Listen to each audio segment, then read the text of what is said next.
hearing. Let me ask you what you heard from the budget director today. He gave a lengthy explanation yesterday to reporters. He spoke to you about it today. What were you keen to hear about? What did you hear about from the director? Well, the director made clear, as far as I'm concerned, that the Trump budget doesn't put taxpayers or hardworking Americans first. It puts the wealthy and the well-off first.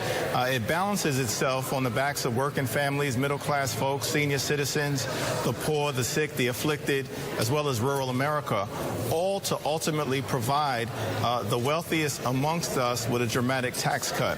It's based on the premise that a significant tax cut will generate huge economic growth, but there's no evidence that I can find or that reasonable economists have been able to find to support this trickle-down economic theory. Let's spin this forward if we could. Where do we go from here? You've heard from the OMB director. You've seen the budget the White House has proposed. What do you and your fellow Democratic lawmakers do now? Well, we have a recess next week where we're going to communicate directly with the American people about the consequences of this budget, which would cut Head Start, cut Meals on Wheels, cut a wide variety of programs such as Medicaid, cut assistance to nursing homes, that people all throughout America, not just in urban America, communities like I represent in Brooklyn, but in suburban America and rural America, rely upon would be devastated by this budget. We'll talk directly to the American people over the next week, and then we'll reconvene in Washington, D.C. as a budget committee to go over the exact details of the budget and to vote on it. I hope that we'll be able to kill that budget in committee. Republicans will try to advance it to the floor of the House of Representatives. Are you optimistic that we are going to see some semblance of regular order, that the budget process is going to play out the way historically it has? We haven't had it play out that way in recent history.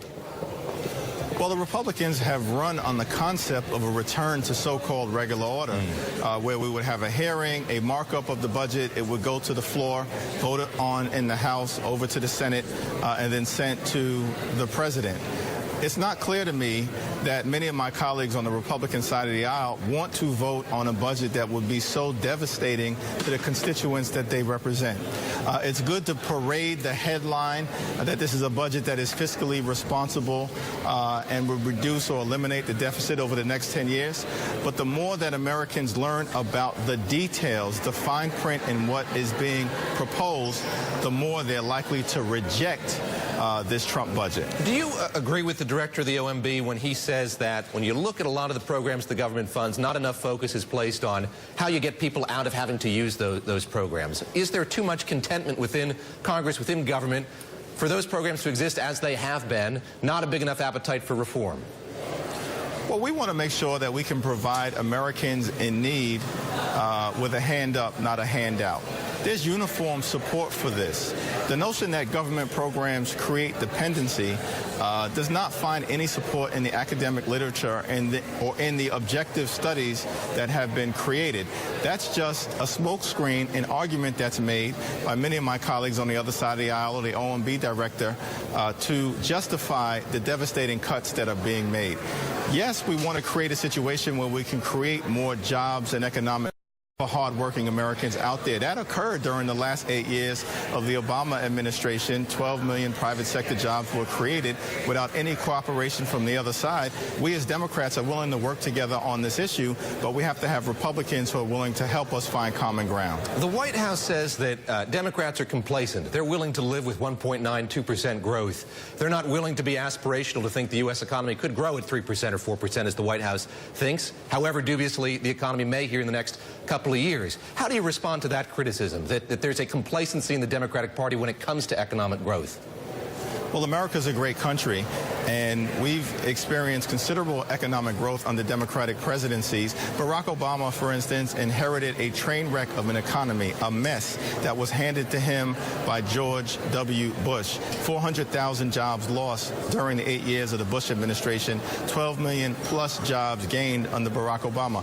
We saw 4.0 rates of economic growth under the Clinton administration, 20 million plus jobs that were created. So we've seen not just rhetoric coming from the Democratic side of the aisle, but actual results. We believe in American exceptionalism. We believe that we can find common ground to further stimulate this economy, but we have to find a partner on the other side of the aisle. I've looked at the maps of how people voted in your district. I live in Brooklyn. There weren't a whole lot of Democratic voters who decided to vote for President Trump, but elsewhere in the country that did happen. They were disenfranchised. They felt like they weren't getting what they needed from this government. How does the Democratic Party reach out to those voters, many of whom may have been traditionally Democratic voters who thought they would try something different, get them back into the Democratic Party?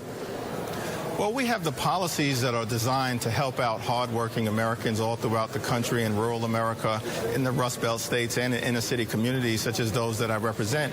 But we have to do a better job of communicating those policies to voter and also indicate to them that we do feel their pain, that we do understand that there's a reasonable amount of economic anxiety that exists because of wage stagnation, underemployment, the high cost of a college education, the loss of pensions, and these are issues that we as Democrats are prepared to work on, but the starting point is to indicate to the voter in a clear, authentic fashion that we understand what they're going through and we're going to work hard to address it. All right, the congressman from the 8th District